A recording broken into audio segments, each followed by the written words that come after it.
സഹകരണ ജനാധിപത്യ വേദി കാസർഗോഡ് ജില്ലാ കമ്മിറ്റി സഹകാരി നേതൃസംഗമം സംഘടിപ്പിച്ചു. ശില്പശാലയും നടന്നു.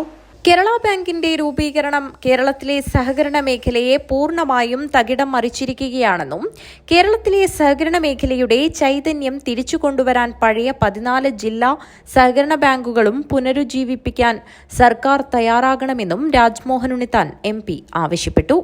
സഹകരണ ജനാധിപത്യവേദി ജില്ലാ കമ്മിറ്റി കാഞ്ഞങ്ങാട്ട് സംഘടിപ്പിച്ച സഹകാരി ശില്പശാല ഉദ്ഘാടനം ചെയ്ത് സംസാരിക്കുകയായിരുന്നു അദ്ദേഹം. വിവിധോദ്ദേശത്തോടു കൂടിയാണ് ബാങ്കുകൾ രൂപീകരിക്കുന്നതാണ് അവർ പറഞ്ഞിരിക്കുന്നത്. പ്രധാനമന്ത്രിയുടെ ജൻധൻ പദ്ധതി, അതുപോലെ തന്നെ ഗ്യാസിന്റെ വിതരണം, അതുപോലെ തന്നെ ജലത്തിന്റെ വിതരണം, അതുപോലെ പെട്രോൾ പമ്പുകളുടെ വിതരണം, ഇതെല്ലാം സഹകരണ പ്രസ്ഥാനങ്ങളിലൂടെ കൊണ്ടുപോകണമെന്ന് കേന്ദ്ര ഗവൺമെന്റ് പ്രഖ്യാപിക്കുമ്പോൾ സ്വാഭാവികമായി ഈ സഹകാരികളെ കൂടുതൽ തങ്ങളോട് അടുപ്പിക്കാനും സഹകാരികൾക്ക് പുതിയ മാനം നൽകി ഈ സഹകരണ പ്രസ്ഥാനങ്ങളെ തങ്ങളുടെ കൈപ്പിടിയിൽ ഒതുക്കാനും കേന്ദ്ര ഗവൺമെന്റ് വളരെ ശക്തമായ നീക്കങ്ങളുമായി മുന്നോട്ട് പോവുകയാണ്. കേരളം ആവശ്യപ്പെട്ട സോഫ്റ്റ്വെയർ നടപ്പാക്കരുത് എന്നുള്ളത് നടപ്പാക്കാൻ അവർ തീരുമാനിച്ചു.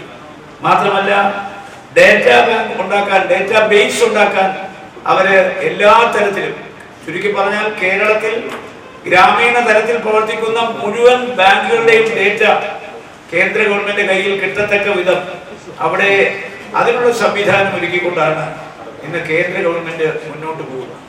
നമുക്കറിയാം, ഇന്ന് നമ്മുടെ ബാങ്കിന്റെ ഒരു പ്രവർത്തനം നമ്മളൊന്ന് പരിശോധിച്ചാൽ നമ്മളാണ് നിക്ഷേപം സ്വീകരിക്കുന്ന പ്രാഥമിക സഹകരണ സംഘങ്ങളാണ്.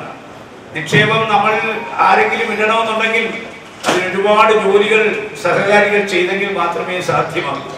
സഹകരണ ജനാധിപത്യവേദി ജില്ലാ ചെയർമാൻ K. നീലകണ്ഠൻ അധ്യക്ഷത വഹിച്ചു. ചടങ്ങിൽ വെച്ച് സിഗ്നൽ പ്രോസസിംഗ് എഞ്ചിനീയറിംഗിൽ ഡോക്ടറേറ്റ് നേടിയ സൂറത്കൽ NIT അധ്യാപിക കൂടിയായ അജാനൂർ വെള്ളിക്കോത്ത് സ്വദേശിനി ആരതി ശങ്കറിനെ രാജ്മോഹൻ ഉണ്ണിത്താൻ ആദരിച്ചു.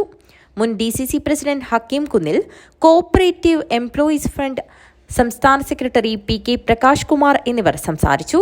Convener M. അസിനാർ സ്വാഗതവും AK. ശശിധരൻ നന്ദിയും പറഞ്ഞു. News bureau, Kanhangad.